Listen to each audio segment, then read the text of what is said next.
video on brush lettering basics for beginners by CalligraFit. I'm Monica. I'm a mom and wife first and foremost, but also a trainer, coach, and a huge calligraphy enthusiast. I consider myself very early in my calligraphy skills themselves, and that's just because I really want to learn all the styles and types and tools, but I've been teaching others alongside myself for about, well, a little over a year now. So what is calligraphy? It's the art of writing various letter forms with different pressure-sensitive tools, and brush lettering more specifically is a less formal version of that uses a flexible tip.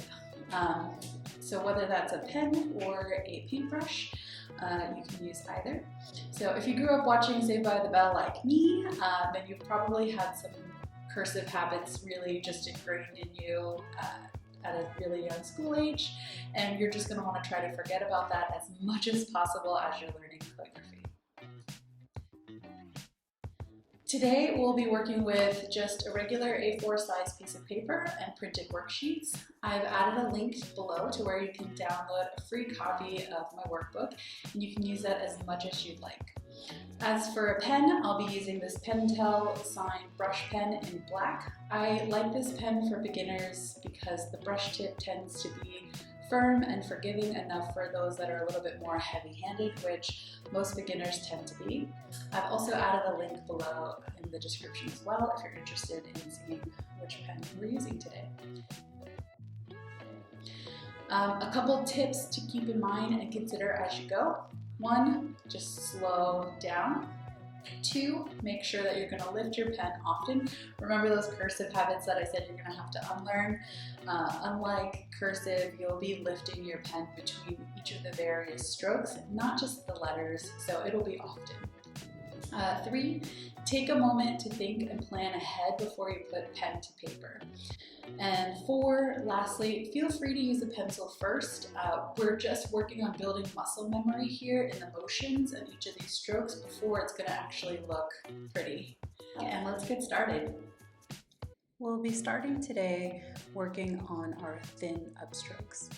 With these upstrokes, think about really light pressure and keeping your pen a bit more vertical so that we can get those kind of thin hairlines. Don't worry about it being perfect here. This is practice, and this is why we have practice sheets. So though even you can see my lines are shaky here, I'm working on keeping the pen more vertical and just getting lighter upstrokes. Now we move into the downstrokes, which are, as you can see, a lot more pressure. We have an angle to the pen, so you can see that I'm getting more of the brush to the paper by angling my pen. People will say about a 45-degree angle, so just find what fits you. That's what these practice sheets are for, is for you to practice. Then we want to try to connect this, so going back and forth between vertical pen, thin upstroke, and then angled pen and a heavy downstroke. So notice I'm lifting between each change in stroke as I adjust my pen, and then I'm also, that's my cue, my trigger to remember to change the pressure that I'm putting on this pen as well. Then we'll go into the underturn, and this is going to be a kind of combination, but you'll see I still want to stop and lift my pen here. However, we're going to start feeling that transition between heavy downstroke to light stroke. So you can see coming to the end of that heavy downstroke, I start to release a little bit of pressure, but I also keep the curve starting to move. And then I go to my more vertical pen, continue on that curve, and bring the rest of the stroke up. But I'm not finishing straight down, I'm still kind of curving it as I lift my pen.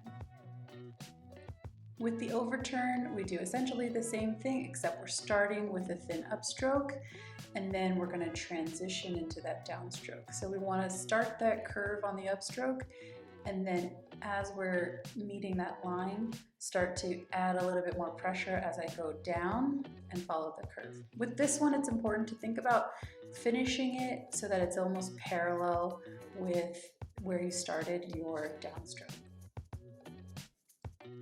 Then we move into everybody's favorite, compound curves, which actually, once you start getting the hang of it, really is a favorite. It's a little bit complicated at first, but once you get used to it, you actually learn to really love them. So we start with the thin upstroke. I lift my pen, I follow that curve down, bringing it, instead of straight down, in more towards the starting line. And then I'm going to transition my pen from the bottom, and so notice I still finish the curve and then turn into a thin upstroke.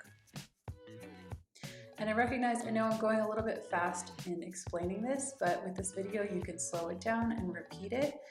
When we do a workshop, we go through this a lot slower, and we'll spend time kind of walking around for everybody with each of these, but as far as this tutorial, I am going a little bit faster because you can rewatch this.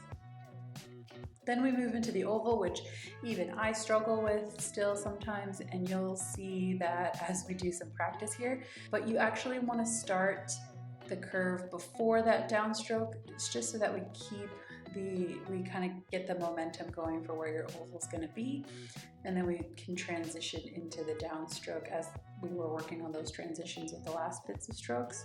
So for here, I'm going to start that thin upstroke on the right side and come around, and then I'm going to start there again, carry on, and start to add pressure as I go to the downstroke, and then lifting more towards the bottom as I start to do that rounding curve on the bottom to finish out the oval. And so again, this takes a lot of practice. It was a bit harder for me to record and do this really well, but I do take my time on ovals quite a bit, and I'm still obviously practicing them myself. But they'll be used in a lot of our letters once we start putting these strokes together.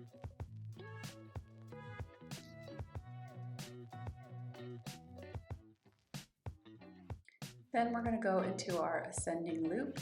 With the ascending loop, you start with a nice thin upstroke, and then again you're starting to bring that curve around so that when you angle your pen and shift to get towards the downstroke, you're carrying on with that upstroke in the beginning. So notice that I'm lifting each time. We're starting to go with a thin upstroke, then I'm going to lift and readjust my pen to switch. So that one I did a bit more exaggerated, so you can kind of see it pull it away here. But just noticing that there is a lot of lift to these pens, and using these on these strokes. And that's kind of more what I want to pay attention to. As I keep saying, we're building the muscle memory, so really thinking about adjusting and angling your brush as you're changing pressure. Then we move into the descending loop, where this time we're starting with the heavy downstroke, and when you get towards the bottom, you're going to want to kind of start to round and lift so that we are ready to transition to our thin upstroke, finishing out the loop here.